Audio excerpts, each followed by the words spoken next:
What's up, people? Joe Winko here, your favorite Hawaiian guy, and here's one of my last episodes of Joe Winko Talk. I'll be explaining what I mean by that at the end of this episode, but this is actually a topic I've been wanting to talk about for a while, for a really long time actually.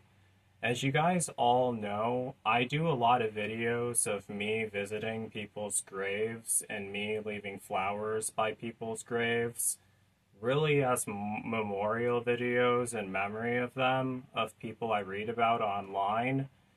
And one of those graves that I visited a long time ago was the grave of XXXTentacion, who was a rapper from South Florida.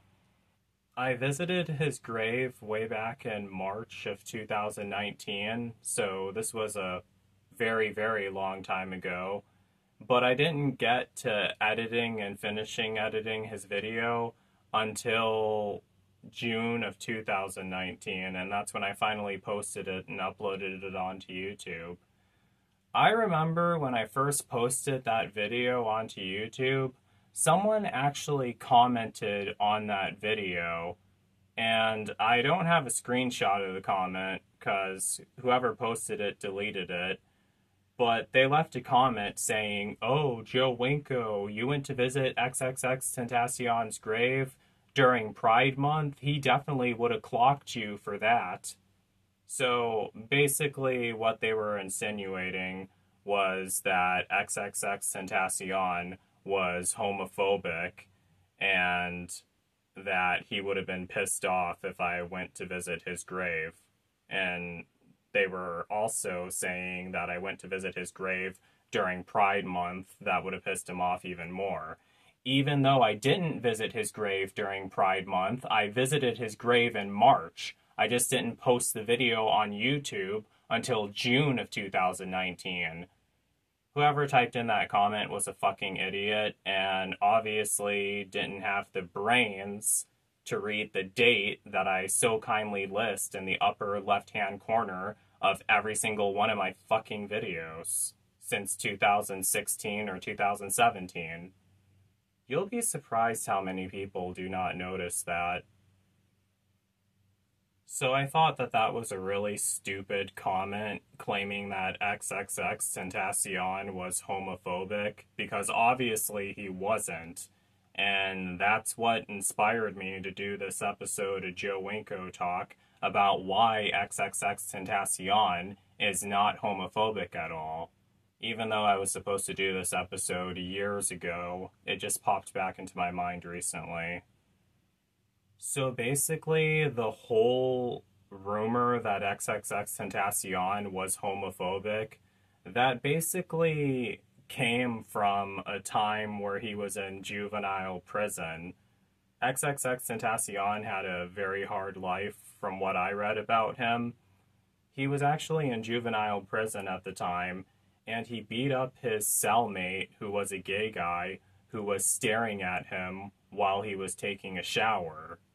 And because of that, everyone claims that XXXTentacion is homophobic, which is so fucking stupid.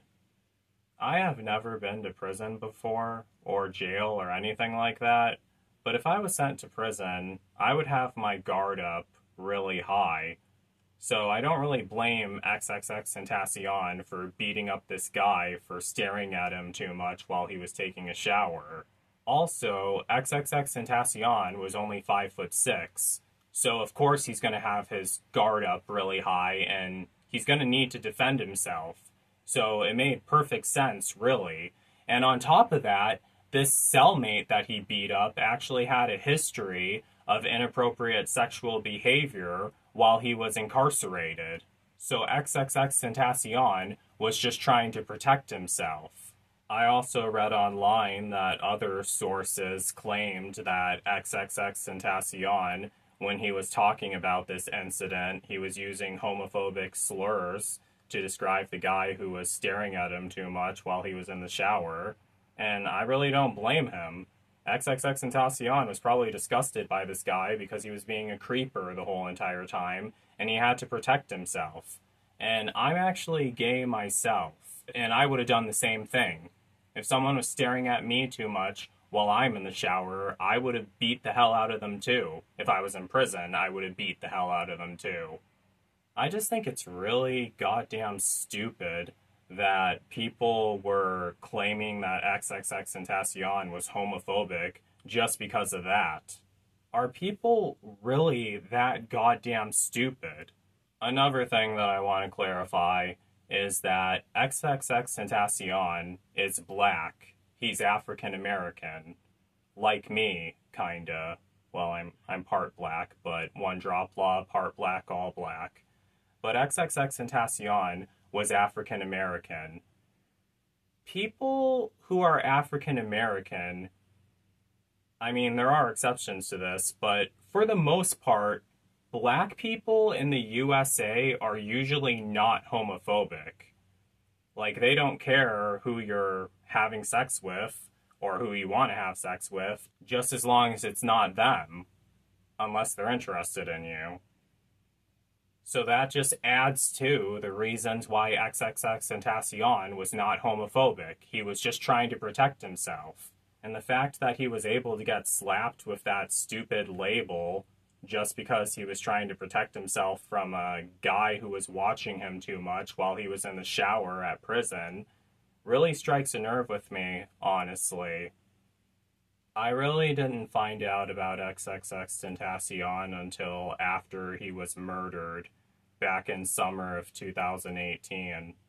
That was the first summer that I spent living in Florida, and things really weren't going good for me back then. My life was definitely at a downfall. I was 22 years old at the time, and I was going to jump off the Skyway Bridge back in 2018, but the only reason why I didn't is because one of my friends who I was talking to online took me on a road trip to Ohio, and I was really happy to go back to Ohio because I missed being there.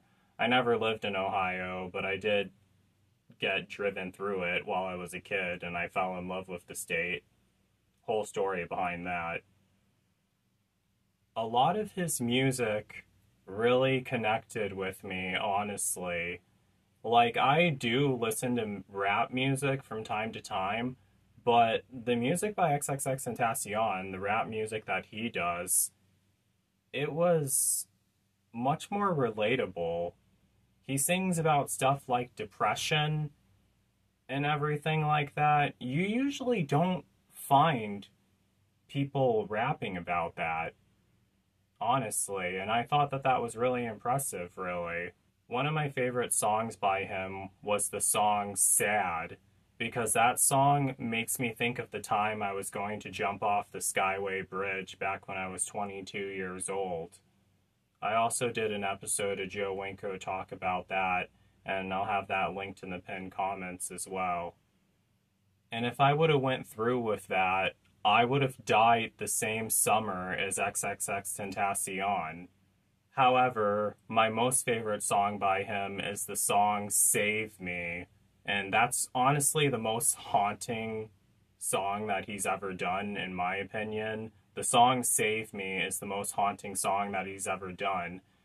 That song reminds me of the time where I was going to commit suicide on an abandoned beach in coastal Virginia back in August of 2017 because the state of Wisconsin was cutting me off my health care, and I was really stressed out about it because I needed my health care to get my insulin because I'm a type 1 diabetic who's insulin dependent, and without my insulin, I would end up dying.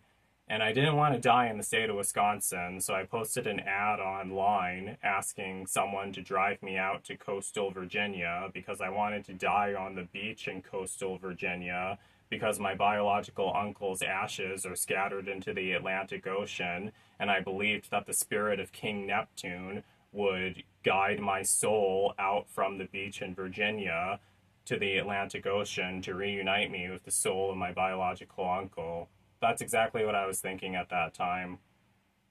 I also did a video of me at the beach that I was going to die on in coastal Virginia.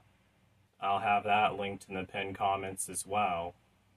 Another very haunting song by him is Jocelyn Flores. That was about a girl who committed suicide who he was friends with, who was supposed to model for him.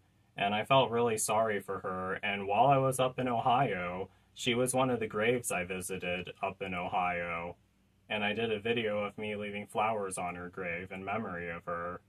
She was also born the same year as my niece, back in year 2000.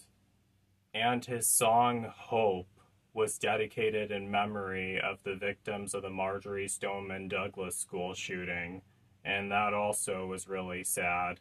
I always use an instrumental version of it in every single one of the videos of me visiting the victims of the Marjory Stoneman Douglas school shooting. Meadow Pollock, Jamie Guttenberg, Peter Wang, Alyssa Aladeth, Alex, and Elena, and Gina, and Helena Ramsey. Those are all the victims' graves who I visited. There were actually 17 in total who passed away in the Marjory Stoneman Douglas school shooting, but those are the ones whose graves I visited. And I felt sorry for all of them, and it was really sad. When I first saw his picture online, it was a picture of his mugshot. I thought that he was actually older, but when I kept reading about him online, I saw that he was born in 1998, back in year 1998, and I thought it was really disturbing because he was 2.5 years younger than I am, and I always think it's really disturbing when someone born after me dies, and I thought it was really sad, and I felt really sorry for him. He didn't just die, he was murdered by a bunch of idiots, but they all went to jail for it, though. I even remember when I was at his grave, I absolutely sensed his presence at his grave. And a lot of other people claim the same thing. They even had ghost hunters going to his grave and doing spirit readings on his grave. I remember seeing videos of that on YouTube. Nowadays, they don't allow people to have cameras or anything at the cemetery that he's buried at or at the property that he's buried on. I'm pretty sure it was because of that, because people were probably doing disrespectful things on his grave. But nowadays they don't allow cameras. Last time I was there, that's what I remember seeing, a sign that says no filming allowed or something like that. But back in 2019, they did allow that, and I filmed the video of me leaving a rose on his grave, because that's the kind of flower I leave on every adult male's grave who has passed away. And I remember feeling his presence there. I definitely did sense him there, and it was very haunting. It wasn't scary, but it was very haunting. Like, I knew he was there, but it wasn't scary at all, because he's a good spirit, honestly. That's why it angered me so much when that idiot typed in that comment on my video, because he actually wasn't mad at me for visiting his grave at all. He actually appreciated it.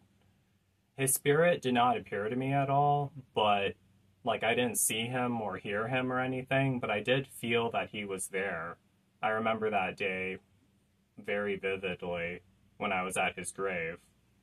And right after I was done doing that video, I was walking away, and right as I was walking away, this green dragonfly just popped up right in front of me. Like, it was on the ground, but then all of a sudden it just popped up and started flying and hovering right in front of me. And ever since then, I always believed that the spirit of XXXTentacion sent that to me. It was like he wanted me to see that dragonfly. And I'm not sure if I still have that picture, but I hope I still do. If I do have the picture of it, I'll show it in this video. I actually did take a picture of that dragonfly, and I knew that he was there, and I knew that that was him. And he also knew that I knew he was there. And I really appreciate that because the music that he put out, I really did connect with it. And I really did feel sorry for what happened to him. Another thing is that I also remember seeing a video of this one guy using a spirit box, and that's basically a box that you use to talk to ghosts on. They send in some kind of waves, and the spirit box is able to pick it up, and you're able to hear what the ghosts are saying to you. He was doing a spirit reading of XXXTentacion, and he heard XXXTentacion's voice on the other side, and you can kind of hear it in the video. It sounds a bit muffled because it doesn't always come out very clearly in the spirit box. And I saw the video so long ago, but the one thing that I remember from it is the guy asked XXXTentacion, how are things in the afterlife? Are you happy up there? And he was able to make out XXXTentacion saying, yeah, I am happy here. It's awesome. That's what XXXTentacion was saying about the afterlife. And I'm really happy for XXXTentacion. I mean, I felt horrible for what happened to him. I think it's sad what happened to him. He didn't deserve to have his life stolen from him. He should have been here longer. But I am glad that he has a wonderful afterlife now, because he absolutely deserves that, really. He really was a good person. And it sickens me how he had so many haters that he did not deserve at all. But I know that feeling all too well. I definitely know that feeling all too well, especially recently. I'm going to get to that soon.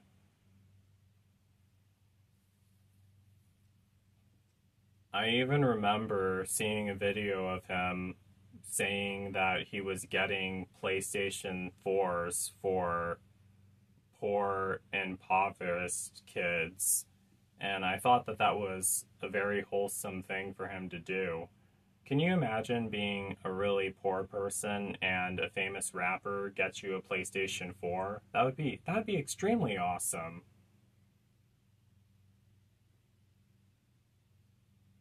Not enough people do stuff like that, and it really wasn't fair that he died at all, but I'm glad that he has a happy afterlife, and I might end up seeing him soon. Another thing that I actually forgot to mention is that I actually changed the ringtone on my cell phone to a funeral march. This is the noise that I hear whenever I get a notification on my cell phone.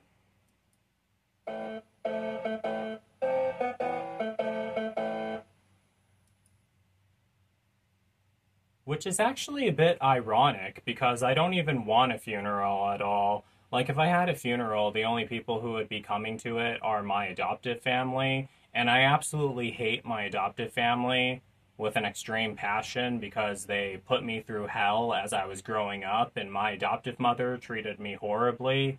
Yeah, she could have been a lot worse, but she could have and should have been a lot better. Don't even get me started on her. But this is the sound effect that I hear whenever I get a notification on my phone.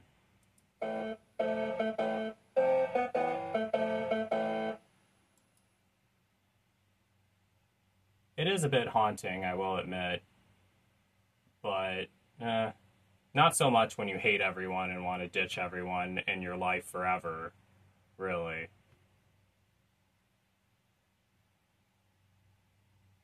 I'll have better friends in heaven. Well, duh. So XXXTentacion was not homophobic. XXXTentacion, when I meet him in heaven, me and him are going to get along great. I mean, we're not going to be together like all the time because I'm pretty sure he has tons of other stuff to do up in heaven and everything like that. But I'm 100% certain that I will get the chance to meet XXX Tentacion up in heaven, especially since I left flowers on his grave. And especially since I'm doing this video about him. And I'm really excited for that. Things will be much better then. So that's basically it for this episode of Joe Wanko Talk. Peace out, people.